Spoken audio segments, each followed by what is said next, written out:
El conde Vittorio Amadeo Alfieri fue un dramaturgo, poeta, escritor e importante precursor del romanticismo italiano, al igual que un muy asiduo defensor de la libertad. La mayor parte de su obra política representa una denuncia contra el despotismo y la institución de la monarquía absoluta. Y en este video veremos cuáles son los principales elementos que caracterizan a todo gobierno tiránico según Víctor Alfieri. 1. La tiranía no reside frecuentemente en la persona del tirano, sino en su fuerza inicua y abusiva. Alfieri defiende que toda forma de gobierno en la que no se observe una efectiva separación de poderes y por tanto se dé un uso arbitrario del poder político no puede ser otra cosa más que una tiranía. Esto es, aquella forma de gobierno en la que la persona encargada de la ejecución de las leyes también puede hacerlas y deshacerlas sin rendir cuentas a nadie.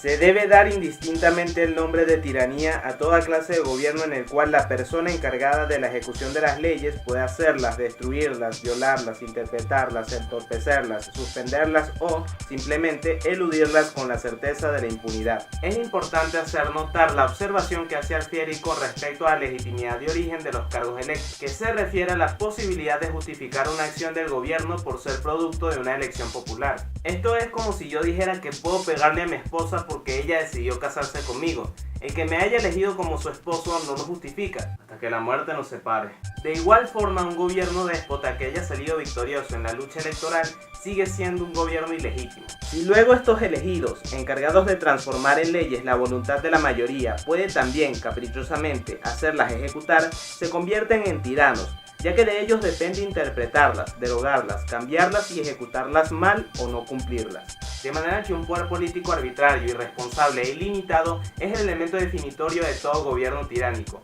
aun cuando resulte que también lo es de toda monarquía. Para el pensador italiano, el término monarquía tiene más bien una utilidad ideológica frente al miedo y la ignorancia de un pueblo que metodológica para clasificar una forma de gobierno distinta a la tiranía. Por un lado, el término de monarquía significa la autoridad exclusiva y preponderante de uno, en cuyo caso vendría siendo un sinónimo de tiranía. O por el otro, significa el gobierno de uno restringido por las leyes, en cuyo caso debería existir una fuerza igual a la del monarca que garantice el cumplimiento de la ley, lo que resultaría en un gobierno con dos autoridades, dejando de ser inmediatamente una monarquía.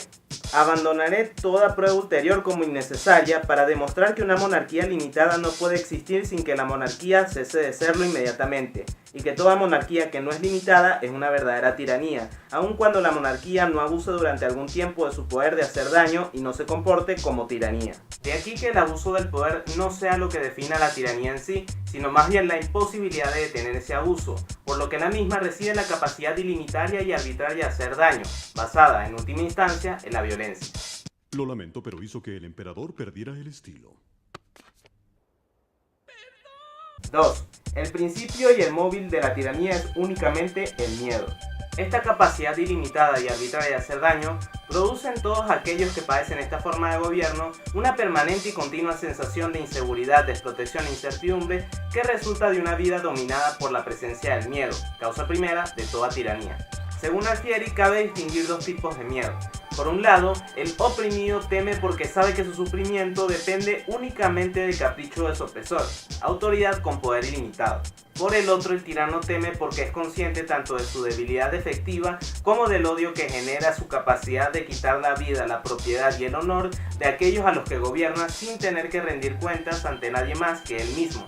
Así, con respecto a los primeros, este temor excesivo y continuo produce y mantiene en el alma del oprimido y envilecida del esclavo una extrema prudencia. Esta obediencia ciega, esta sumisión respetuosa a las órdenes del tirano, que son llevadas a tal extremo que el mismo Dios no podría exigirlas mayores. Mientras que para los segundos, el temor y la sospecha, compañeros inseparables de toda fuerza ilegítima, y de todo poder que no reconociendo límites es ilegítimo, ofuscan de tal modo el espíritu del tirano, aun de los de carácter apacible, que se hace cruel por fuerza y pronto siempre a ofender y a prevenir los efectos del odio general que siente tener merecido. De manera que el miedo genera en la población una tendencia a obedecer y en los opresores a vigilar y castigar, movidos ambos por la sospecha y la paranoia. 3.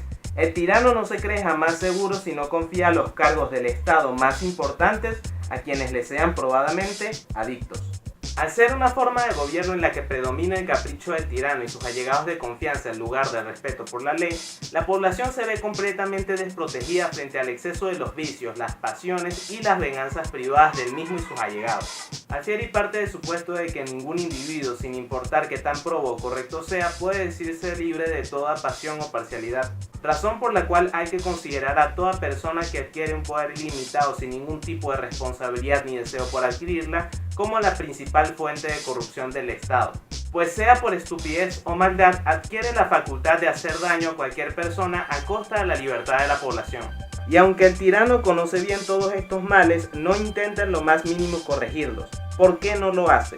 Porque si los magistrados fueran justos, incorruptibles y probos, perdería el mismo todo medio inicuo de adornar sus venganzas privadas bajo el nombre sagrado de la justicia.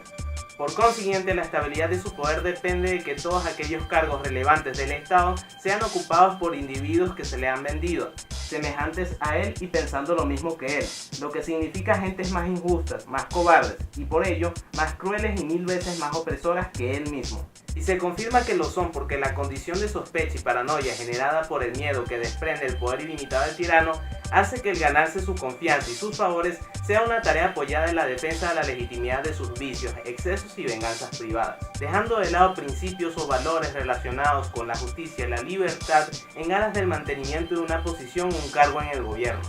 De igual forma será corrupto, perverso, malvado y en fin un tirano, quien a pesar de querer el bien material de los demás, también los quiera ciegamente obedientes. Ya que quien los quiere ciegamente obedientes a los caprichos de uno solo los desea, necesariamente, a la vez, estúpidos, cobardes y viciosos, los querrá mejor bestias que hombres.